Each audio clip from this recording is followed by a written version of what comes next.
지난 시간 우리가 12장에서 큰 붉은 용으로 이름하는 바로 사탄을 살펴봤습니다.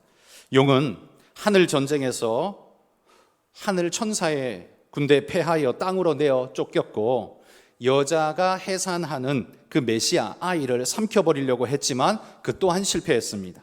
그리고 여자를 박해하고자 하지만 하나님의 도우심으로 여자는 안전하게 보호되었고, 사탄은 모든 계략이 다 실패하게 되죠. 그래서 17절에서는 용이 분노하여서 바다 모래 위에 서 있는 장면으로 우리가 지난 시간 살펴본 12장은 끝을 맺었습니다. 오늘 13장은 바로 그 12장에 이어서 바다 모래 위에 선 용이 바다에서 그리고 땅에서 자신의 대리자인 짐승을 불러 올려서 하늘 복수를 이 땅에 쏟아 부으려고 괴계를 꾸리는 그 내용이 그려지고 있습니다. 12장과 13장에 나오는 이 세 존재, 용과 바다에서 나온 짐승과 땅에서 올라온 이 짐승, 이 셋의 언급은 바로 삼위일체 하나님을 모방하고 있는 사탄의 모습을 우리가 볼 수 있습니다. 사탄이 거짓의 존재요, 속임수의 존재임을 여실히 드러내주는 대목이죠. 우리가 오늘 살펴보는 지난주에 우리가 용을 살폈고 사탄을, 그리고 두 짐승을 오늘 살필 터인데, 이들 역시 사탄의 역사임을 우리가 기억하면서 오늘 말씀을 주목해 보도록 하겠습니다. 먼저 1절에 보시면 바다에서 한 짐승이 올라옵니다. 고대인들에게 바다라는 것은 늘 두려움의 대상이지요. 왜냐하면 바다의 큰 풍랑으로 인해 배를 타고 나갔던 사람들이 죽는 것이 흔한 일로 자주 있었던 일이었고요.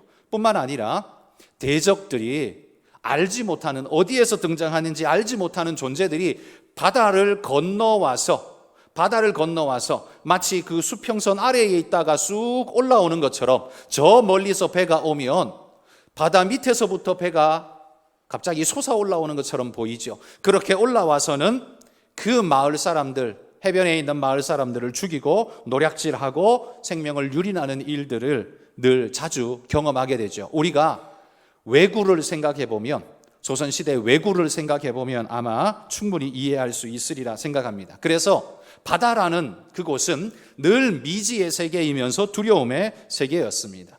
구약 이스라엘의 백성들에게도 지중해를 건너 등장하게 되는 두려움의 존재들, 그들을 기띔이라고 불렀습니다.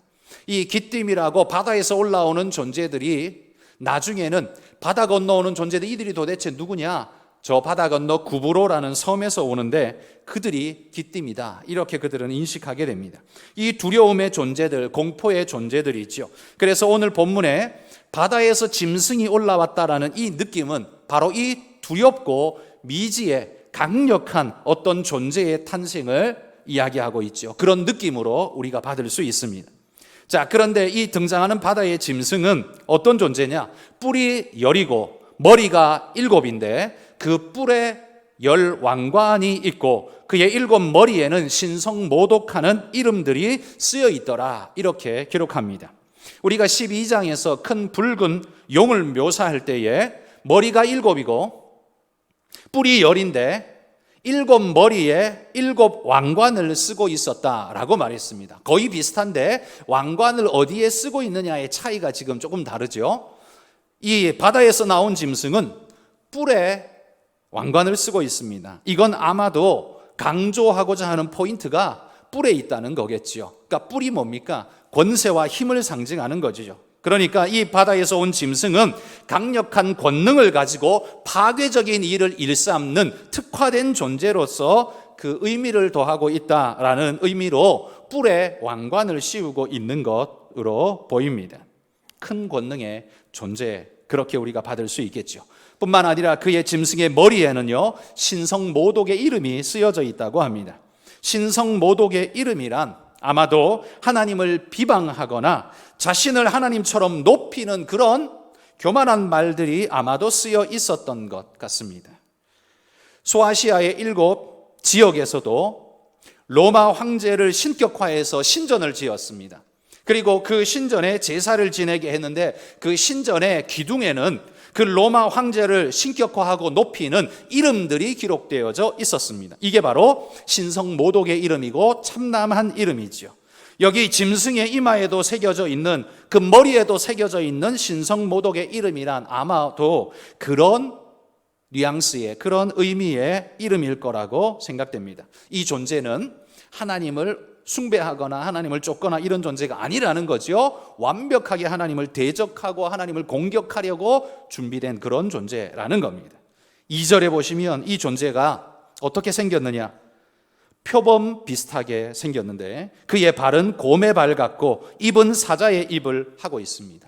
여러분, 발이 곰의 발이라는 건 힘의 존재가 곰이죠. 그러니까 힘과 파괴력이 엄청난 존재이며, 입이 사자와 같다라는 건 그 어떤 것도 그 입으로 다 찢어버릴 수 있는 강력함을 가지고 있는 존재, 그런 무지막지한 존재가 바로 바다에서 올라온 이 짐승이라는 겁니다. 그런데 이 존재는 요한만 본 게 아니라 다니엘서에 보면 다니엘이 환상 가운데서 이 비슷한 존재를 보았습니다. 다니엘서 7장 3절에서 6절 말씀 같이 한번 읽어봅시다. 큰 짐승 넷이 바다에서 나왔는데 그 모양이 각각 다르더라. 첫째는 사자와 같은데 독수리의 날개가 있더니 내가 보는 중에 그 날개가 뽑혔고 또 땅에서 들려서 사람처럼 두 발로 서게 함을 받았으며 또 사람의 마음을 받았더라. 또 보니 다른 짐승 곧 둘째는 곰과 같은데 그것이 몸 한쪽을 들었고 그 입의 이사이에는 새 갈빗대가 물렸는데 그것에게 말하는 자들이 있어 이르기를 일어나서 많은 고기를 먹으라 하였더라. 그 후에 내가 또 본즉 다른 짐승 곧 표범과 같은 것이 있는데 그 등에는 새의 날개 넷이 있고 그 짐승에게 또 머리 넷이 있으며 권세를 받았더라. 자, 여기 보면 다니엘이 본 짐승은 네 짐승이 올라왔는데 표범, 곰, 사자 이런 얼굴을 하고 있죠. 그러니까 다니엘서에 각각 보였던 이 짐승이 지금 요한계시록에는요 마치 하나로 합쳐진 강력한 존재인 것처럼 지금 등장하고 있는 겁니다. 그런데 그 짐승이 2절 끝에 보면 무섭게 생긴 것만이 아니라 2절 끝에 보면 용이 자기의 능력과 권세와 큰 권세를 그에게 주었더라 라고 말합니다. 용이 12장에서 미가엘 천사와 하늘의 천사들과 싸워서 대패하고 쫓겨났죠. 아마도 그는 상처를 입고 기력이 쇠하고 아마 쫓겨났을 겁니다. 이제는 자기 스스로보다 이제는 바다에서 짐승, 땅에서 짐승을 끌어올려서 자기의 권세를 주며 대리전을 펼치도록 그렇게 지금 하고 있는 것이죠. 그래서 바다에서 올라온 이 짐승에게 용이, 사탄이 자기의 능력과 권세와 보좌를 그에게 주었다 이렇게 말하고 있습니다. 사탄의 권세를 고스란히 물려받았으니 얼마나 파괴적인 힘을 가진 존재였겠습니까? 사탄이 자신의 대리자로 세운 거지요. 힘만 그에게 준 게 아닙니다. 보좌까지 주었다 이렇게 말합니다. 이 보좌는 자격과 신분을 나타내는 말이지 않습니까? 그러니 여러분, 용이 바다에서 나온 짐승에게 이와 같이 하고 있는 이 모습이 마치 무엇을 닮았느냐 한번 생각해 보면 성부 하나님께서 성자 예수님께 하늘과 땅의 권세를 주시고 보좌의 영광을 그에 주신 것과 흡사해 보이지 않습니까? 사탄이 바다에 나온 짐승에게 자신의 권세와 보좌를 주었다라는 표현이 마치 하나님께서 성자 예수님 주님에게 하늘과 땅의 권세를 주신 것과 흡사해 보이는, 그러니까 지금 사탄은 하나님 흉내를 내고 있다는 거지요. 이 짐승은 그리스도의 영광을 흉내내고 있는 것입니다. 자, 그리고 3절에 보시면 그의 머리 하나가 상하여 죽게 된 것 같더니 그 죽게 되었던 상처가 나음에 이렇게 말합니다. 죽게 되었다가 다시 회복되어 살아난 이것 역시 그리스도의 부활을 흉내내는 모습 같지 않습니까? 계시록 5장 6절에 보면 사도 요한이 우리 주님 어린 양을 보았는데 어떻게 보였느냐? 일찍이 죽임을 당한 것 같더라 그랬습니다. 일찍이 죽임을 당한 것 같은데 다시 살아나서 하나님의 영광의 자리에 앉아서 하나님의 영광의 일들을 감당하셨죠. 요한의 눈에 그렇게 비쳤습니다. 그런데 지금 바다에서 올라온 짐승도 머리 하나가 죽게 된 것 같더니 나아서 다시금 살아 역사하고 있습니다. 철저히 주님을 모방하고 있는 사탄의 모습을 우리가 읽어볼 수 있죠.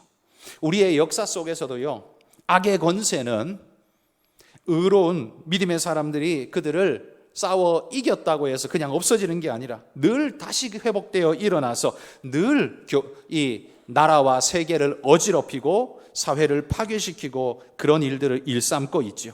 아마도 주님 오실 때까지 이 악의 권세는 계속적으로 이 일을 반복할 것입니다. 마치 머리 하나가 죽었다가 살아나는 것처럼 그들은 여전히 그런 일들을 반복할 겁니다. 그러나 그것이 언제 마무리되느냐? 주님 다시 오시는 날 완전히 끝나게 될 것이라는 말이죠. 자, 용이 이와 같은 권세를 이 짐승에게 부여하자 짐승에 대해서 이렇게 찬양의 소리가 들립니다. 누가 찬양했는지는 나오지 않지만 찬양 소리가 이렇게 들립니다. 누가 이 짐승과 같으며 누가 능히 이와 더불어 싸우리요. 최고라는 말이죠. 지존이라는 이야기를 지금 하고 있습니다. 그런데 여러분, 이 표현 역시 구약 성경에 보면 참으로 많이 등장하는 찬양의 표현입니다. 예를 들어 출애굽기 15장 11절에 보시면 홍해를 건넌 후에 모세와 이스라엘이 하나님을 찬양했던 노래입니다. 같이 읽어봅시다. 여호와여, 신중에 주와 같은 자가 누구이니까? 주와 같이 거룩함으로 영광스러우며 찬송할 만한 위엄이 있으며 기이한 일을 행하는 자가 누구니까?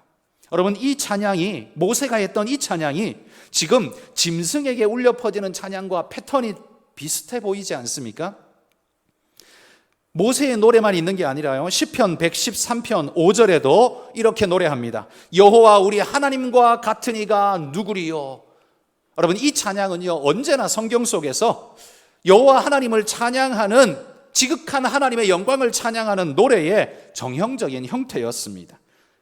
전능하신 하나님을 노래하는 형태였다는 거죠. 그런데 지금 짐승에게도 이런 찬양의 소리가 들립니다. 아마도 이 짐승을 쫓는 무리들이 외친 소리겠죠? 어찌되었든 이들은 지금 하나님을 찬양하는 그 형식까지도 탈취해 와서 자신이 하나님인 양 그런 식으로 모습을 드러내고자 하는 혈안이 된 모습을 우리에게 계속적으로 지금 보여주고 있습니다.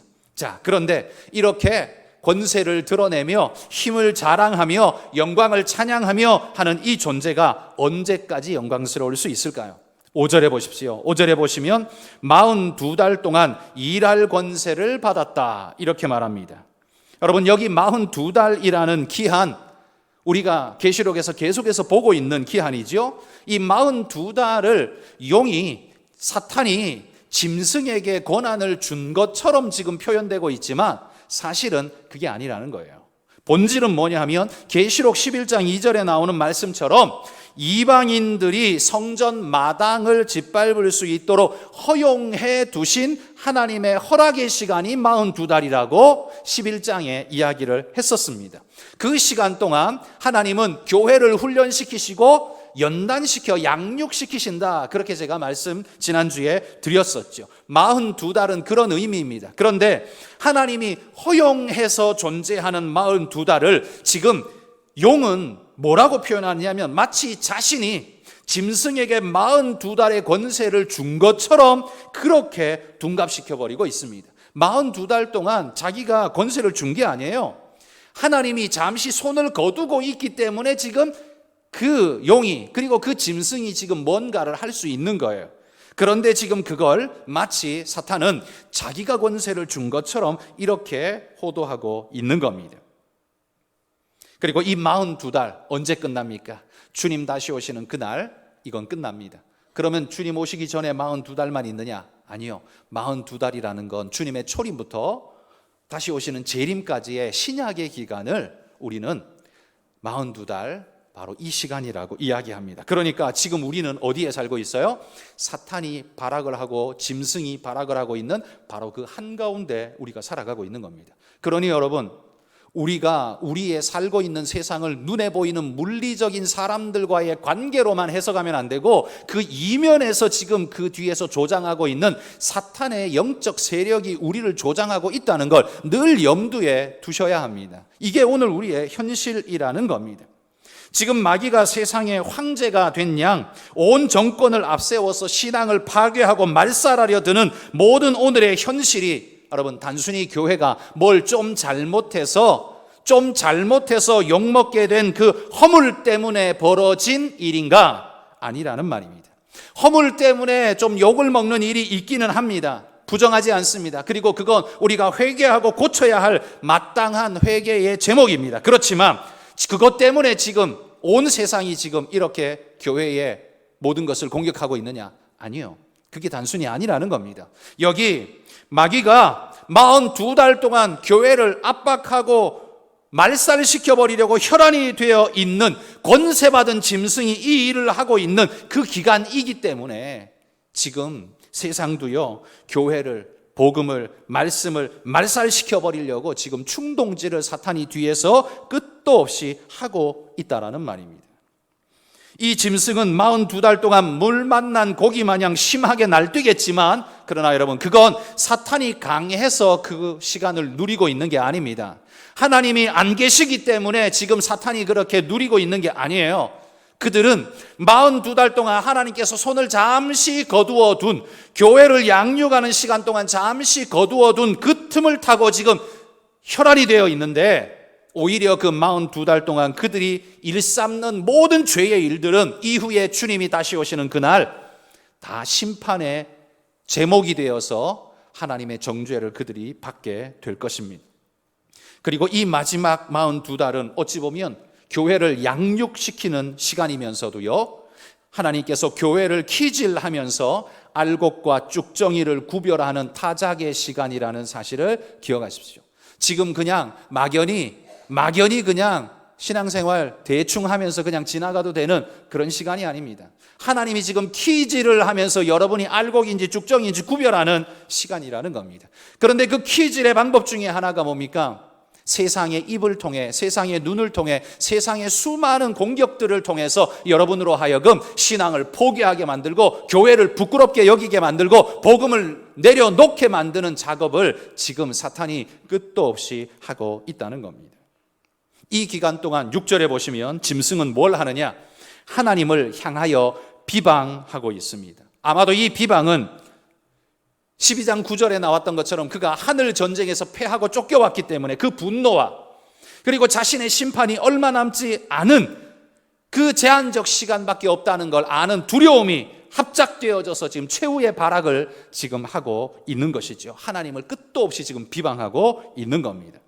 게다가 7절에 보시면 짐승이 성도들과 싸워 이기게 된다라고 말합니다. 여기 짐승이 성도들과 싸워 이겼다는 건 성도들이 지옥 갔다는 말을 하는 게 아닙니다. 육적으로 핍박하고 고통받게 하고 짓눌러버린다는 그런 외면적인 이야기지, 성도들이 뭐 지옥 간다라는 믿음에서 떨어져 버렸다는 그 이야기를 하고 있는 건 아닙니다. 지금 사탄이 하나님에 대한 분노를 성도들에게 쏟아붓고 있는 거지요. 그래서 여러분, 주님도 이렇게 말씀하셨습니다. 요한복음 15장 19절입니다. 읽어봅시다. 너희가 세상에 속하였으면 세상이 자기의 것을 사랑할 것이나 너희는 세상에 속한 자가 아니요 도리어 내가 너희를 세상에서 택하였기 때문에 세상이 너희를 미워하느니라. 여러분 기억하십시오. 오늘날 교회가 많은 어려움을 당하고 있지만 그것이 단순히 교회의 도덕적 허물 때문에 지금 이만큼 당하고 있는 것이냐? 그게 아니라는 말입니다. 교회에 허물진 연약함이 없지 않지만 오늘 이런 현실이 부각되고 있는 건 마지막 때의 사탄의 발악 때문이라는 말이에요. 이걸 교회의 허물로만 생각을 해버린다면, 교회가 뭐 허물지니 그렇지, 당연하지, 세상이 그렇게 욕하는 게 당연하지, 그러면 세상은 그렇게 정의롭습니까? 그렇게 정죄해도 될 만큼, 욕먹지 않을 만큼 정의롭습니까? 그건 아니죠. 여러분, 교회가 그러면 이렇게 모욕을 당할 만큼, 그럼 그만큼 잘못했습니까? 그것도 아니죠. 그런데 왜 이런 일을 당하고 있습니까? 그건 사탄이 이런 공작을 펼쳐서 신앙의 씨를 말려버리려고 혈안이 되어 있기 때문에 그렇다는 말입니다. 그렇기 때문에 성도 여러분, 세상 사람들이 교회를 욕하는 건 우리가 어떻게 못합니다. 그런데 제가 가장 안타까운 건 교회 안에 있는 성도들이 세상과 똑같이 교회를 손가락질하면서 똑같이 교회를 부끄러워하면서 조롱하고 있다는 사실입니다. 저는 그게 가장 가슴이 아픕니다. 거기에서 성도는, 손가락질하는 여러분은 제외되어 있습니까? 여러분은 순수 100%의 순결함으로 살았습니까? 아니죠. 여러분, 이 사탄이 이런 조장을 일으킬 때마다 우리가 아무 생각 없이 거기에 동조하게 되면 무슨 마음이 우리 속에 싹 트는지를 돌아보십시오. 교회에 대한 부정, 불편함, 부끄러움, 도망가고 싶음, 관계 끊고 싶은 마음, 이런 게 자꾸 생기지 않습니까? 그래서 결국에 어떻게 됩니까? 결국엔 교회 안 나가고 신앙을 떠나게 됩니다. 처음에는 교회의 허물을 지적한 것 같은데요, 나중에 보니까 자기가 그리스도에게서 끊어져 버렸어요. 이게 사탄의 공작이라는 말입니다. 그런데 그것도 모르고 성도가 똑같이 세상과 장단 맞춰서 그런 일을 하고 있다면 자기의 영혼을 갉아먹고 있는 일이라는 사실을 여러분 분별하셔야 합니다. 이걸 아신다면 성도들이 이러한 마지막 때에 어떤 자세와 태도를 취해야 하는지는 분명할 것입니다. 허물과 죄에 대해서는 단호한 회개가 필요합니다. 그리고 다시는 그런 죄에 따라가지 않기를 우리 스스로 하나님 앞에 기도하고 결단해야 합니다. 그렇지만 그것이 교회를 부끄럽게 생각하고 복음을 하찮게 여기게 만들고 하나님을 믿는다는 건 쓸모없는 일인 것처럼 생각하게 만드는 그런 부정으로 흘러가게 된다면 그건 사탄의 계략에 놀아난 것뿐 아니라는 말이죠. 바로 그런 것이 된다는 말입니다. 자신이 그런 모습 아닌가 여러분 한번 생각해 보십시오. 마음에 찔림이 없으십니까? 저의 이런 설교에 여러분 혹시 마음에 찔리시지 않습니까? 찔림이 있다면 다시 한번 돌아보십시오. 내가 왜 찔리는가? 그럼 나는 어떻게 해야 되는가? 여러분, 오늘 현실이 사탄의 마지막 발악으로 되어지는 일이라면 그러면 이걸 깨닫는 그리스도인은 어떻게 행동해야 됩니까? 허물과 부족이 사탄의 빌미가 되지 않도록 자기 자신을 더욱 가다듬어야 할 것이며, 또 하나 교회를 부끄럽게 여기고 복음을 부끄럽게 여기게 만드는 사탄의 조장에 빠지지 않고 말씀으로 더욱 견고하게 자기를 세우는 작업을 스스로 하셔야 한다라는 말입니다. 그래서 여러분 마가복음 8장 38절의 주님의 말씀을 기억하십시오. 같이 읽어봅시다. 누구든지 이 음란하고 죄 많은 세대에서 나와 내 말을 부끄러워하면 인자도 하나님의 영광으로 거룩한 천사들과 함께 올 때에 그 사람을 부끄러워하리라. 여러분, 이 말씀이 굉장히 무서운 말씀이라는 거 기억하십니까? 여러분이 하나님과 복음과 교회를 부끄러워하면 하나님도 여러분을 외면하면서 부끄러워할 것입니다. 그때에는 구원 얻을 방법이 없습니다. 이 세상에서 세상의 사람들에게 좀 덜 욕먹고 나는 저 교회 사람들하고 좀 달라, 구별의식을 좀 마음에 가지고 싶었는지 모르지만, 그래서 욕먹기 싫었는지 모르지만 잘못하다가는요 주님과 관계없는 자가 돼버리며 이건 엄청난 일에 떨어지게 되는 겁니다. 여러분, 주님이 말씀하시는 이 말씀을 마음에 두려움으로 새기시기 바랍니다. 11절에 가면요 또 다른 장면이 펼쳐집니다. 또 다른 짐승 하나가 올라옵니다. 땅에서 올라오니, 땅에서 올라온 짐승입니다. 아까 바다에서 올라온 짐승이 있었죠. 그런데 이번에는 땅에서 올라온 짐승이 있습니다. 용과 함께 바다의 짐승, 땅의 짐승이 함께 서서 마치 사탄의 좌청용 우베코 같은 그런 모습을 보여줍니다. 그런데 이 땅에서 올라온 짐승은 조금 특별하게도 어린 양같이 두 뿔이 있고 용처럼 말하더라, 이렇게 말합니다. 어린 양 같은 두 뿔이 있어요. 바다에서 올라온 짐승의 특징은 뭐였냐면 강력한 공격력이었습니다. 10뿔, 강력한 힘과 공격력이었는데, 그런데 지금 땅에서 올라온 짐승의 특징은 어린 양 같고 라고 말합니다. 그러니까 이게 공격형이 아닌 거예요. 이거는 속임과 유혹형인 겁니다. 어린 양을 흉내내는 존재로 등장하는 겁니다. 어린 양처럼 보이게 한다는 거죠. 바다에서 올라온 짐승이 외부적인 강력한 공격이라면, 이게 말세의 첫 번째 특징이라면, 또 하나의 특징은 뭐냐? 땅에서 올라온 짐승은 어린 양처럼 자기를 위장하고 가장시켜서 교회 내부에서 유혹과 속임으로 무너지게 만드는 전법을 쓰는 그런 사탄의 방법이라는 말이죠. 그런데 여러분, 어린 양처럼 모양을 하고 있는데 그의 입에서는 누구의 말이 나와요? 용처럼 말하더라. 어린 양같이 보이지만 그의 본질은 뭐라고요? 사탄이라고요. 짐승의 말을 한다고요. 그러니까 여러분, 교회 안에 있지만 사탄의 앞잡이 노릇하는 일 여러분 없으셔야 합니다.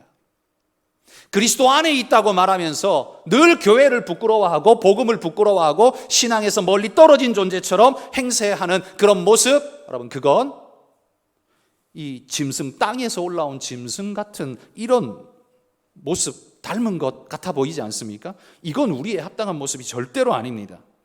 12절에 보시면 이 어린 양같이 온순해 보이는데 그런데도 불구하고 그 역시 용의 모든 권세를 가졌습니다. 그러니까요, 그냥 순해 보이는 어린 양처럼 보이지만 능력이 없는 게 아니에요. 어마어마한 능력을 가지고 있어요. 그 마술을 한번 딱 뻗치기 시작하면 앞에 바다에서 올라온 짐승 같은 역할을 그가 하게 될 거라는 말이에요. 그래서 13절, 14절에 보시면 큰 이적을 행해서 사람들을 미혹하고 현혹합니다. 자, 바다에서 올라온 짐승의 특징이 공격, 핍박이라면 땅에서 올라온 짐승의 특징은 현혹과 미혹이라고 지금 말하고 있는 거예요. 바다에서 올라온 짐승이 교회 밖에서 교회를 공격하는 거라면 땅에서 올라온 짐승은 지금 교회 안에서 교회를 무너뜨리는 작업을 하고 있다라고 말하는 겁니다.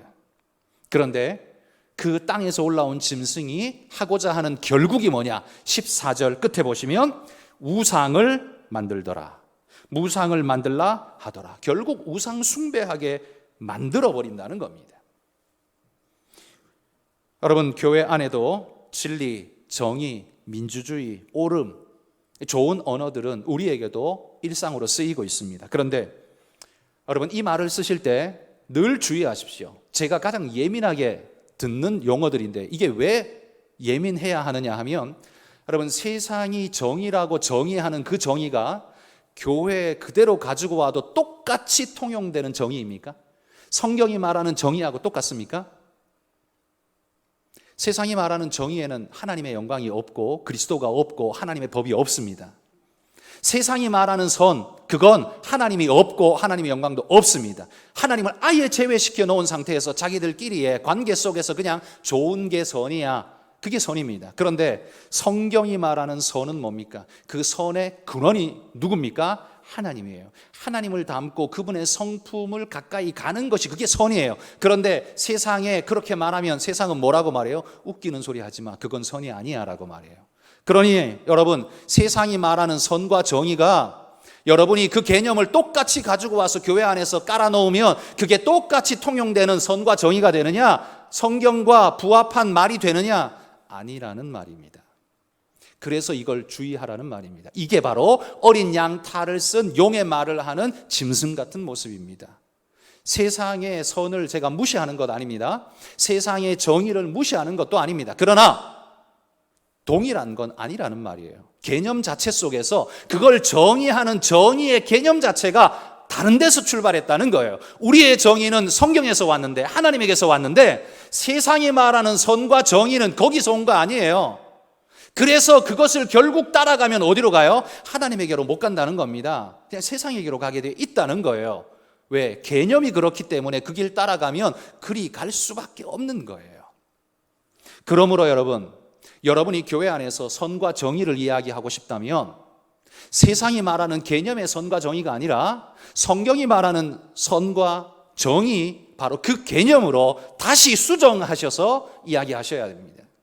그런데 아무 생각 없이 세상이 말하는 것 앵무새같이 똑같이 가지고 와서 그냥 깔아놓는 것, 저는 이거 매우 위험한 일이라고 생각합니다. 많은 부분에서 공유하는 바가 있지만 아주 교묘하게도 결정적인 순간에 하나님께로 가게 안 합니다. 하나님을 비껴가게 만들고 하나님 아닌 다른 곳으로 가게 만들어서 결국 뭐예요? 우상 숭배하게 만듭니다. 여러분이 주장하는 정의라는 그 개념과 단어 자체가, 이념과 신념 자체가 우상이 될 수 있다는 사실을 인정하십니까? 지금 우리나라를 뒤덮고 양분해내고 있는 이 이념의 개념은 거의 우상 수준입니다. 여러분, 이거 따라가는 것, 그게 우리가 해야 할 일입니까? 아니요. 우리는 성경 따라가는 사람들입니다. 그래서 그 개념이 성경에 부합하냐? 아니라면 성경의 개념으로 바꾸어 말하셔야 됩니다. 제가 예민하게 이 부분을 다루는 건 좋은 말하면 교회에서도 그 개념을 똑같이 가지고 와서 그걸 주장하면서 그렇게 만들려고 하는 그런 세상적 개념의 존재들이 너무 많기 때문입니다. 정말 그 개념이 뭡니까? 라고 물으면 대답도 못할 그런 일들을 그냥 쉽게 늘어놓는다는 겁니다. 저는 이거 굉장히 위험하다고 생각합니다. 그리스도인들은 내가 내뱉는 말의 정의의 개념이 뭐냐, 그 선의 개념이 뭐냐, 옳음의 개념이 뭐냐, 다시 정리하십시오. 그리고 그걸 정리한 다음에 다시 이야기를 하십시오. 세상이 말하는 대로 앵무새처럼 따라가지 마시고, 그게 바로 이미 생각의 포로가 된 거잖아요. 생각의 포로가 되어서 바벨론 포로처럼 끌려간 거잖아요. 교회 안에 앉아 있지만 생각은 이미 세상의 포로 되어 끌려간 바벨론 포로 생활을 하고 있는 거잖아요. 거기에서 해방되셔야 합니다. 여러분이 가장 이성적이라고 가장 신앙적인 게 아닙니다. 여러분이 가장 사회적이라고 해서 그게 가장 젠틀한 게 아닙니다. 성경적인 게 아니에요. 진짜 성경적이어야 그게 하나님 앞에 칭찬받고 결국에 옳은 길로 가게 되는 바른 길이 된다는 겁니다. 그러므로 여러분, 마태복음 7장 15절 말씀을 다시 한번 읽어봅시다. 거짓 선지자들을 삼가라. 양의 옷을 입고 너희에게 나오나 속에는 노력하는 일이라. 이게 누굽니까? 양의 탈을 썼지만 용의 말을 하는 바로 그 짐승과 같은 역할을 하고 있는 존재입니다. 선지자예요. 선지자이기 때문에 하나님의 사람이네. 사람들이 더 이상 질문하지 않습니다. 그런데 알고 보니까 본질이 뭐예요? 거짓이에요. 거짓. 껍데기는 선지자인데 알맹이는 거짓이에요. 껍데기는 어린 양인데 알맹이는 용이에요. 이게 바로 마지막 때에 나타나는 현상이라는 겁니다. 사탄의 현상이라는 거예요. 그러니까 이 껍데기에 속지 마십시오. 주님도 말씀하지 않습니까? 거짓 선지자들을 삼가하라. 그들은 양의 옷을 입고 있지만 속으로는 노략질하는 일이라. 입으로는 좋은 말 언어들, 수많은 개념과 언어들을 쏟아내지만 그들의 목적은 결국 하나님을 비껴가게 만들고 하나님이 아니라 세상적으로 만들고 신앙에서부터 떠나가도록 만드는 우상 숭배가 그들의 결론이라고 말합니다. 여러분, 나도 모르게 해버린 일들이 마귀의 일들을 따라간 적 혹시 없습니까? 나도 모르게 내뱉은 말과 행동들이 여기 나오는 땅에서 나온 짐승을 따라간 적 없으십니까? 우리는 이 부분을 주의하면서 우리의 신앙을 생활해야 합니다. 내가 멋모르고 내뱉은 말 하나 때문에 나는 그렇다 쳐도 그 말을 들은 다른 성도가 오도되어진다면 그 책임 누가 지겠습니까? 그 책임 없다 할 수 있겠습니까? 심각하게 그 책임을 져야 할 겁니다. 15절로 가봅시다. 15절에는 짐승의 우상에게 경배하지 아니하는 자는 몇이든지 다 죽이게 하더라 라고 말합니다. 여러분, 이건 요한계시록이 쓰인 그 당시 로마의 정책 자체가 그랬습니다. 특별히 소아시아 지역에 특별히 더 그랬습니다. 거기에는요, 로마 황제를 숭배하는 신전들이 세워져 있었고 그 신전에서 제사를 지내야만, 그래야만 그들이 그 지역 일대에서 상업을 할 수 있는 허용, 한마디로 말해 길드에 포함될 수 있는 허락이 주어지게 된다는 겁니다. 지역 상권 조합인 길드에 포함되지 않으면 그 지역에서 상업 행위를 못합니다. 그 길드에 포함되지 않는 자는요, 무지막지한 세금을 매기든지 상업 거래 자체가 불가능하도록 만들어 버렸습니다. 그게 이 요한계시록이 쓰여져서 전달될 그 당시에 이미 소아시아에서, 지금 터키 지역이죠, 소아시아에서 이미 진행되고 있었던 상황이었습니다. 얼마나 심각합니까? 그러니 여러분, 우상 숭배하지 않는 것은 거의 죽음에 가까운 일이었습니다. 그러니까 신앙을 지킨다는 건 거의 순교 상황과 동의어였다는 말이에요. 그래서 오늘 본문 10절에 보면 이렇게 강조합니다. 성도들의 인내와 믿음이 여기 있느니라. 여러분, 다른 어떤 때가 아니라 바로 오늘 여기 대한민국의 현실이 성도의 인내와 믿음이 필요한 자리라는 걸 기억하십시오. 뭐 누가 나를 핍박해? 우리 교회 다니는데 어려움 없어? 신앙생활하는데 아무런 어려움이 없어? 정말 그럴까요? 정말 그럴까요? 아닙니다. 수많은 사상과 개념과 이념으로 여러분을 물들이고 빼앗아가고 변질시키고, 그래서 신앙을 핍박하고 여러 가지 환경과 여건 속에 온전히 서지 못하도록 만드는 일이 지금 대한민국 땅에 여전히 팽배하게 일어나고 있습니다. 그래서 지금 오늘 우리에게 필요한 게 뭡니까?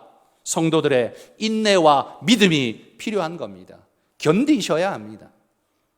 우리 아이들은, 세상 사람들 말고요, 우리 성도들의 아이들은 신앙인임에도 불구하고 신앙을 귀찮아합니다. 아닙니까? 여러분의 아들들은 안 그렇습니까? 권력자들, 세상의 권력자들은 신앙을 성가신 걸로 생각해서 그걸 아주 말살시켜 버리려고 거대한 프로젝트를 짜고 있습니다. 그런데 성도들마저도 때로 그 유혹에 흔들리면서 신앙을 번거로운 것으로 생각하면서 마치 말라기의 성도들처럼 행동하기를 주저하지 않습니다. 여러분, 이겨내셔야 합니다. 성도들의 인내와 믿음이 여기 있습니다. 여러분, 주님 앞에서 우리가 이렇게 외치고 그 믿음을 지켜낼 수 있는 그런 존재가 되시기를 주의 이름으로 축복합니다. 여러분, 이 짐승들은 성도를 더 압박하기 위해서 16절에 보면 이런 정책을 펴니다. 오른손에나 이마에 표를 받게 합니다. 그리고 17절에 보면 표가 없는 자는 매매를 못하게 합니다. 제가 방금 말한 초대교회 소아시아에 있었던 바로 그 일 아닙니까? 길드에 가입하지 못하면 매매를 못하게 했던 일, 황제를 신으로 숭배하고 제사하지 않으면 매매 자체가 불가능하거나 혹은 어마어마한 세금을 매겨서 먹고 살지 못하도록 만들어 버리는 일, 그래서 그 지역에서 추방시켜 버리는 일, 그 일을 지금 짐승이 하고 있다는 겁니다. 여기 오른손이나 이마에 표를 받는다는 거, 이거 과거에 이런 말 많이 했죠. 바코드 혹은 베리칩 같은 거 받으면 그러면 지옥 간다, 이 짐승의 표다, 뭐 이런 이야기를 했습니다. 그러나 여러분, 저는 그거 별로 동의하지 않습니다. 그런 생각은 너무 단순한 도식이라고 생각합니다. 왜냐하면 여러분, 물리적으로 뭐 표를 받으면 그럼 내 신앙이 없어집니까? 표 때문에 내가 구원 얻었습니까? 신앙 때문에 구원 얻은 것 아니었나요? 예수 그리스도를 믿음으로 고백하는 나의 중심이 믿음으로 이끈 것 아닙니까? 여러분, 물리적인 그 어떤 것이 우리를 천국이나 지옥인 것으로 결정할 수는 없습니다. 그런 의미에서 저는 이것이 우리의 최종 종착지를 바꿀 수 있는 건 아니라고 생각합니다. 물리적 칩, 그건 아니라고 생각합니다. 오른손이나 이마에 표를 받는다는 이 말이 어떤 의미냐 하면, 오른손, 이건 모든 일들을 주도적으로 하는 행위의 주체입니다. 그래서 내가 하는 모든 일들을 의미하는 게 오른손이고요. 이마라는 건 명예와 신분을 나타내는, 인격과 명예, 신분을 나타내는 대표어죠. 그래서 존재 본질을 이야기하는 게 지금 이마로 대표되고 있는 겁니다. 그러니까 존재 본질과 그가 하는 모든 일이 마귀의 종살이 하듯 끌려가게 되면 어떻게 해요?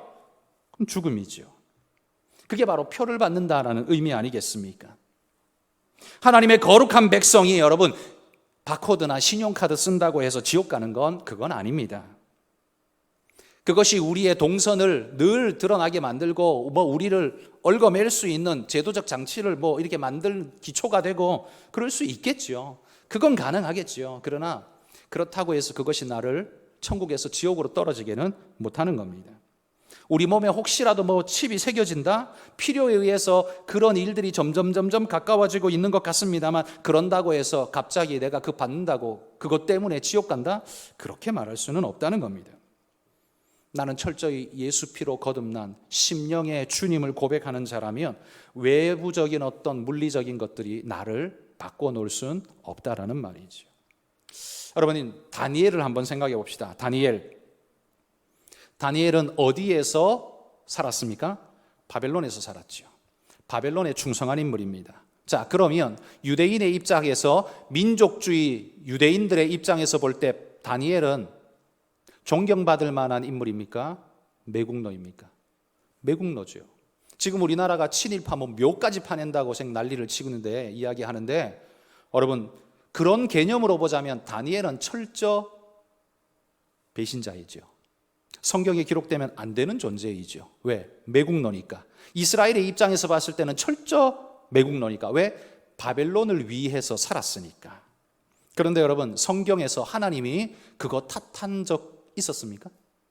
너 잘못 살았다라고 이 매국노 같은 놈아 그렇게 말한 거 들어본 적 있으십니까?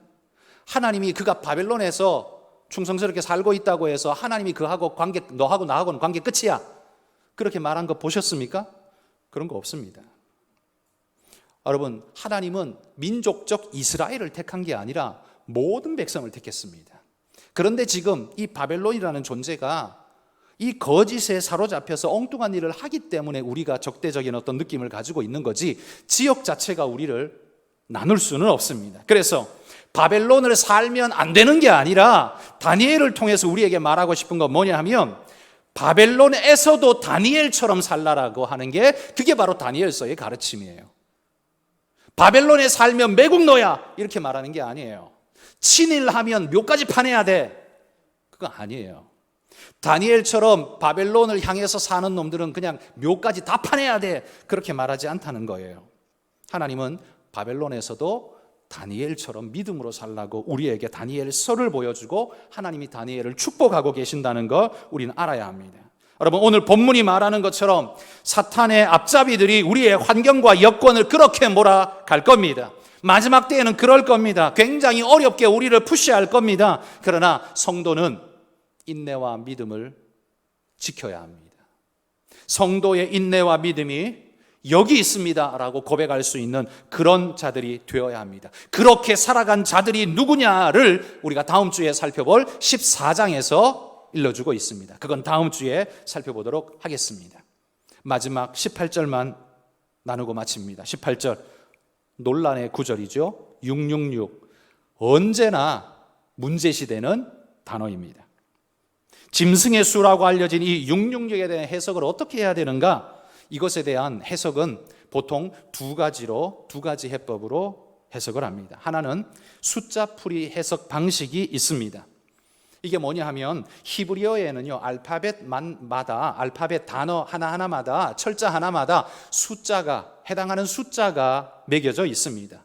그러니까 예를 들면 우리로 치자면 이런 거죠. 기억 하면 기억은 1, 니은은 5, 이런 식으로 숫자 매기듯이, 우리에겐 그런 숫자 개념이 없지만 히브리어에는 그게 있다는 겁니다. 그러니까 이런 걸 가리켜서 게마트리아라고 하는데요. 이 게마트리아에 따라서 예를 들어 네로 황제라는 이름을 숫자풀이 해보면, 네로 황제, 이걸 히브리음으로 말하면 네론 가이살이라고 하는데, 지금 저기 영어로 철자가 쓰여 있죠. 영어로 써 있습니다만 사실 히브리어는 자음밖에 없습니다. 히브리어가 모음이 생겨난 건 20세기 와서 모음을 달았을 뿐이에요. 그러니까 모음은 현대에 와서 보조적으로 달아준 장치일 뿐이지 원래 히브리어에는 모음이 없습니다. 전부 자음이에요. 그래서 저 박스의 첫째 줄에 쓰여 있는 이상한 글자가 저게 히브리어 철자입니다. 그 철자가 7글자로 네론 가이살이라는 단어라는 거죠. 그런데 그 두 번째 줄은 그걸 어떻게 읽는 방식을 한글로 쓴 거예요. 저 단어, 첫 번째 단어는 눈이라고 읽습니다. 두 번째 단어는 나처럼 생긴 건 레쉬라고 알파벳을 읽습니다. 어쨌든 그렇게 읽는데요. 그 단어마다 숫자가 있습니다. 눈은 50, 레쉬는 200, 이렇게 숫자가 매겨져 있어요. 그래서 네론 가이살이라는 이 이름의 숫자를 다 더해보면 얼마냐? 666이 나온다는 겁니다. 그래서 네로가 적그리스도다, 이렇게 소개하는 이들이 많습니다. 숫자풀이 방식으로는 그렇게 되겠죠. 그런데 여러분, 이 숫자풀이 방식은 위험성이 되게 많습니다. 왜냐하면 어떤 사람이 자기 이름, 아버지가 아들에게 이름을 잘 지어줬어요. 그런데 하필이면 그 단어를 숫자풀이 방식으로 숫자를 더해보니까 666이 되네. 그러면 그 사람이 적그리스도가 되는 거예요? 갑자기? 멀쩡하던 사람이 적그리스도가 됩니까? 그건 아니겠죠. 그렇기 때문에 이 숫자풀이 방식은 어찌 보면 굉장히 좀 억지스럽다. 그러니까 말하기 좋아하고 호기심이 가득한 사람들은 이런 방식으로 우리를 속이겠지만 이건 굉장히 억지스러운 해석입니다. 저는 이런 해석을 믿지 않습니다. 이런 해석은 굉장히 오류를 낳기에 쉬운 잘못된 해석이라고 생각합니다. 그래서 두 번째 해석 방식은 상징으로 해석하는 상징적 의미 해석 방식입니다. 자, 666. 자, 6이라는 숫자는요, 완전수인 7, 하나님의 숫자 7에 하나가 모자란 숫자입니다. 애써 달려가는데 완전하지를 못해요. 능력도 대단한 것 같은데 완전하지를 못해요. 그게 6입니다. 그런데 이 6이 세 개가 나란히 있습니다. 하나님의 삼위일체 3, 그래서 완전수라고도 이야기하죠. 3. 그러니까 하나 모자란 불완전한 숫자가 완전한 세트를 이루고 있어요. 이 말은 한마디로 말하면 뭐냐 하면 완전히 불완전해요. 영원히 불완전합니다. 더 이상 완전할 수 없는, 완전해서 완전할 수 없다는 게 아니라 불완전을 벗어날 수 없는 존재로서의 666이라는 의미이지요. 그러므로 하나님이 허락하신 마지막 때에 사탄과 그 앞잡이들이 혈안이 되어서 설치겠지만 그들은 결국 완전할 수 없습니다. 성취할 수 없습니다. 언제나 모자랄 수밖에 없습니다. 하나님이 딱 눌러놓으신 그 상태 이상을 넘어설 수 없습니다. 아무리 해도 모자라다는 거죠. 그래서 결코 하나님의 역사를 멈추거나 구원을 뒤집거나 우리를 천국에서 지옥으로 끌어내리거나 할 수 없다라는 말입니다. 여러분, 이 대답은 이미 사도 바울이 로마서 8장에서 확실하게 결론지어 주셨습니다. 로마서 8장 38절 39절 읽어봅시다. 내가 확신하노니 사망이나 생명이나 천사들이나 권세자들이나 현재일이나 장래일이나 능력이나 높음이나 깊음이나 다른 어떤 피조물이라도 우리를 우리 주 그리스도 예수 안에 있는 하나님의 사랑에서 끊을 수 없으리라. 여러분, 주님의 사랑에서부터요, 사탄은 우리를 끊어낼 수 없습니다. 우리가 속아서 우리 스스로 하나님을 버리고 하나님을 비방하고 하나님을 욕하고 떠나갈 수 있을지는 몰라도 사탄이 천국에 있는 우리를 끌어내려서 지옥으로 떨어지게는 못한다는 겁니다. 다시 말해서 여기 666이라는 이 짐승의 숫자가 볼 때마다 두렵지요. 그렇지만 기억하십시오. 그건 여러분의 숫자가 아닙니다. 구원받은 우리의 숫자가 아니에요.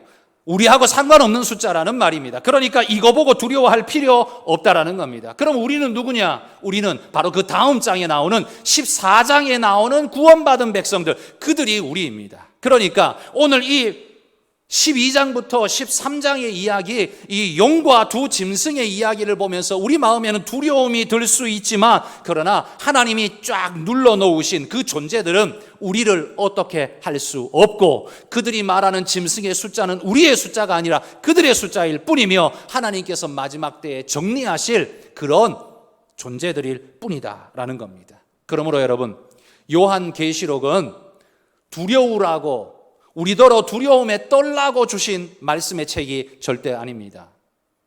이 책은 우리로 하여금 지금 마지막 시대를 살아가는 지금 우리가 누구이며 우리는 어떻게 될 것이며 우리가 오늘 뭘 해야 하는가에 대한 분명한 해답을 주고 있는 책이 성경이에요. 그래서 이 성경 말씀을 읽는 자는 마지막 때에도 담대할 수 있고 하나님의 은혜로 우뚝 서는 존재, 무너지지 않는 존재가 될 수 있다는 겁니다. 여러분, 철로역정에 그 믿음의 크리스찬이 천성길을 향해 가다가 그 길을 따라가는데 거기에 사자가 쇠줄에 묶여서 사자가 딱 버티고 서 있는 모습이 있습니다. 그런데 놀랍게도 이 사자는 쇠줄에 묶여서요, 이 가고 있는 경로를 덮칠 수는 없어요. 입구까지만, 그 바로 앞까지만 올 수 있고 이 크리스찬을 물 수 없어요. 그런데 많은 사람들이요, 가다가 사자만 보고 돌아가 버리는 거예요.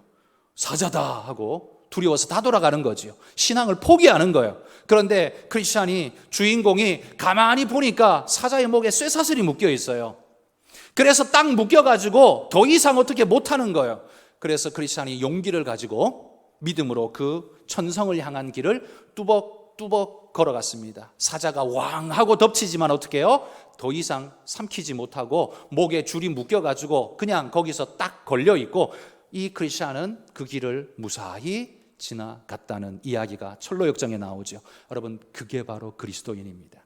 사탄은 우리에게 늘 두려움으로 용이다, 짐승이다 이런 이름으로 우리에게 겁을 주지만 결국 42달이라는 쇠줄에 묶여 있어요. 하나님의 은혜에 하나님의 성령이 그를 딱 묶어서 야 너는 요까지만 하고 딱 묶어놓고 있어요. 그래서 여러분이 가는 천성의 길 공격할 수 없어요. 묵묵히 하나님만 의지하고 가면 우리는 주님의 길을 걸어갈 수 있다는 사실입니다. 여러분 이 사실 믿고 믿음의 길을 포기하지 않고 끝까지 가시는 여러분 되시기를 주의 이름으로 축복합니다.